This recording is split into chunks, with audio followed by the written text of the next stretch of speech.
ஆனா நீங்க சொல்லும்போது, ஒரு 2, 3 வருடங்களுக்கு முன்னாடி நீங்க முதல்ல குடுத்த அந்த பேட்டி வந்து, தமிழ்நாட்டே உலுக்குச்சு அப்படின்னு சொல்லணும். ஏன்னா நம்ப ஆண், பெண் பார்த்துருக்கோம். அத தாண்டி இப்ப இருக்க இந்த சமுதாயத்துல வந்து, திருநங்கைகளோ, திருநம்பிகளோ, இல்ல அத தாண்டின இருக்க பாலினத்தையோ வந்து ஏத்துக்கிறதுக்கே அவ்வளோ கஷ்டமா இருக்க சூழ்நிலையில, நீங்க வெளியில வந்து சொல்றீங்க. நான் வந்து பெண்ணாவும் இல்ல, ஆணாவும் இல்ல. ஆணா பிறந்து பெண்ணாவும் உணரல. பெண்ணா பிறந்து ஆணாவும் உணரல. எனக்குள்ள சில மாற்றங்கள் இருக்கு. நான் ஆண் உருவத்துல இருக்கேன். பட் எனக்கு வந்து பீரியட்ஸ் வருது. எனக்கு எல்லாமே நடக்குதுன்னும்போது, எங்களுக்கு அது ஆச்சரியமா இருந்தது. உண்மையாவே இந்த மாதிரி இருப்பாங்களா? அப்படின்ற ஒரு விஷயம் இருக்கும்போது, நீங்க இப்ப சொல்றீங்க நெறைய பேர் இந்த மாரி இருக்காங்கன்னு.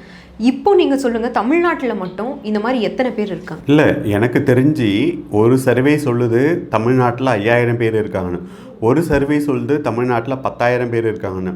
ஒரு சர்வே சொல்லுது உலகம் ஃபுல்லா 2 கோடி பேர் இருக்காங்க அப்படின்னு சொல்லிட்டு.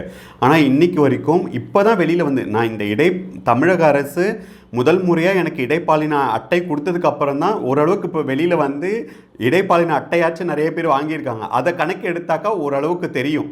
இன்னும் வெளியில் வராதவங்க எத்தனை பேர் இருப்பாங்கன்னு தெரியல. இன்னொரு விஷயம் சகோதரி, நான் மனசை விட்டு உங்ககிட்ட பகிர்றேன். நம்ம பார்க்கறதுக்கே 4 வருடம் ஆயிடுச்சு. புரியுதுங்களா? இந்த சமூகம் எப்படி இருக்குன்றதை நீங்கள் உணர்ந்துக்கோங்களேன். இதை இன்னைக்கு வரைக்கும் என்னால் பெருசாக மக்கள்கிட்ட கொண்டு போய் சேர்க்கல. நீங்கள் பாருங்கள், தமிழ்நாட்டிலே இந்தியாவிலே முதல் தடவை தமிழக அரசு இடைப்பாலின அங்கீகார அட்டை எனக்கு கொடுத்துருக்கு.